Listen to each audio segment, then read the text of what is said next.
So okay, definitely. So do in-wall speakers suck? That's a question for you.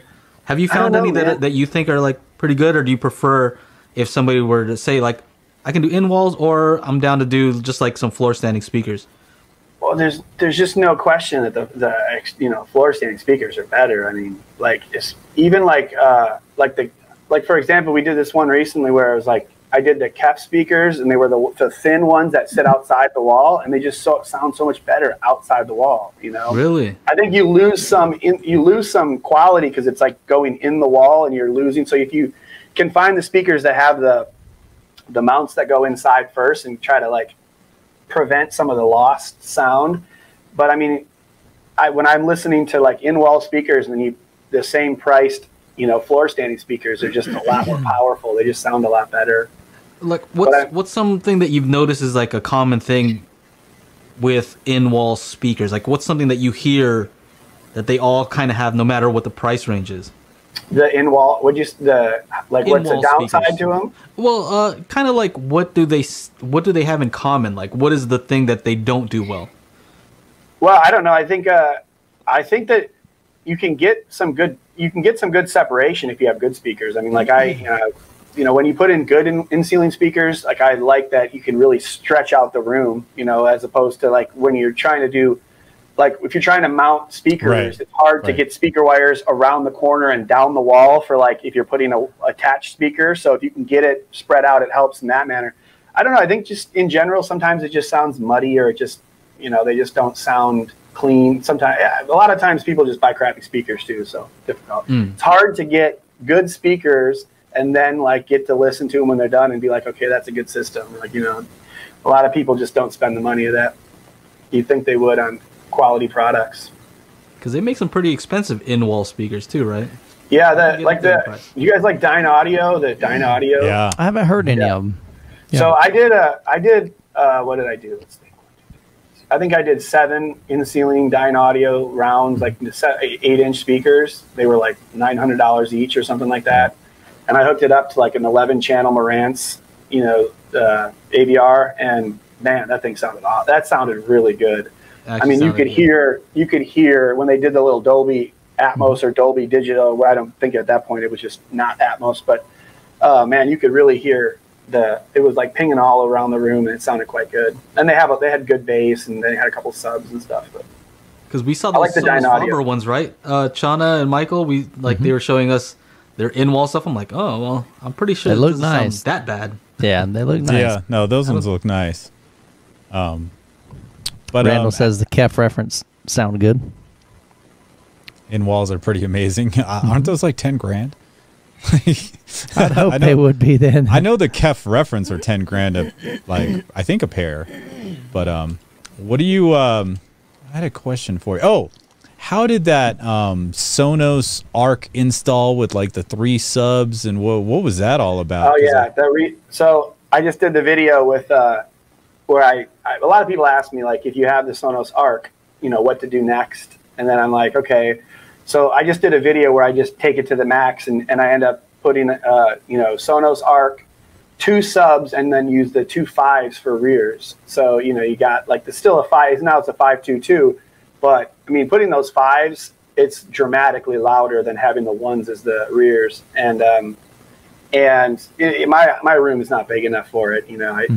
It's just not big enough, but the 2 subs is pretty nice, like rattling the floor. It's like shaking everything. I mean, they're decent Sonos subs, right? Did you have to use those Sonos subs? Yeah, you got to use their subs. They're decent. They're decent. Proprietary. Yeah, you got to use them. You can So I just found out this. If you actually, if you connect the amp to your surround sound speakers, which you can do, and I'm sure you put a nice bookshelf speakers back there, it'll sound quite nice. But you can't use the sub out on the amp if you're using them as surround speakers. So that kind of sucks. Because it has an output. If you use them just as stereo speakers, you can use a sub with them. And that's what I did in one of the... I have some footage on that video of this big house I was in where I put 24 B&W like 8-inch speakers in the ceiling. I took all of his old crappy Bose speakers out and bought these, like, they were decent, like B&W 6 something. Don't remember it. Or I don't know what speakers they were, but they're like, you know, $500 each speakers. This guy wanted to get some nice stuff going on. So you got 24 of them? Yeah, he got 24 speakers.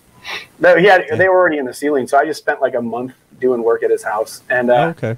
there was all kinds of stuff. But we put amps and connects, and they were all in different areas, so it was kind of the only choice was to use Sonos, just because everything was in a ramp.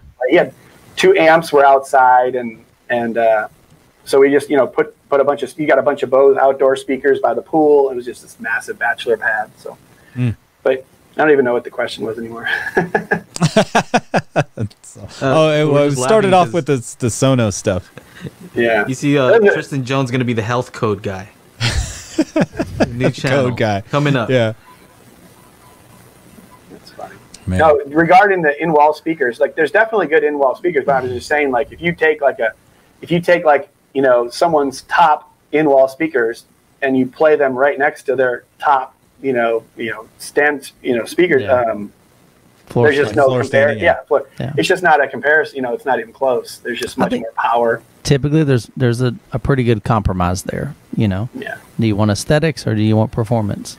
Yeah, you can add a sub and get the sound you want, but it's just Sonance. Have you installed those? I think that's pretty popular around here. Over here in Southern California, from my understanding, a lot of people like the look of not having speakers.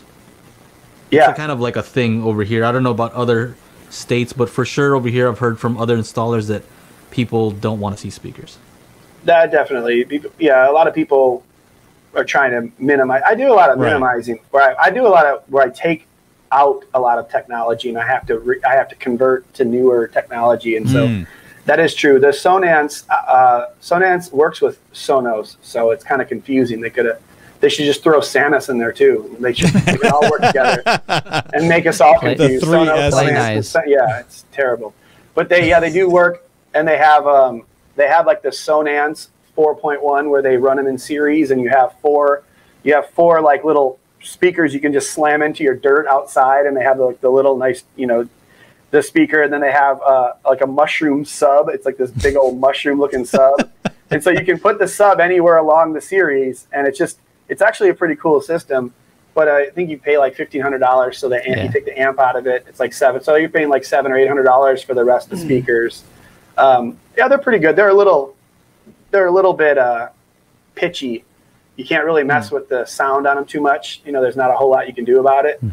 But we had them elevated in a couple instances. They were kind of around elevated up a little bit. Probably better when they're along the ground. I heard this interesting thing from actually somebody who runs one of the more prominent speaker companies, and he told me that who do you think sells the most high-end stuff, right? If you think of like who sells the most high-end gear, is it Best Buy? Is it like these small shops? And it's actually, he said it's the installers. Installers sell the most, because you're in the house already, right? Yeah. Once you're in the house, you could be like, hey, you know what? It would be tight over here. Some Bowers and Wilkins 802Ds. You know what I mean? You're in the house. You know what they can spend. And so if you can build a relationship, it's just interesting that it's the installers that actually sell the most high-end gear, according to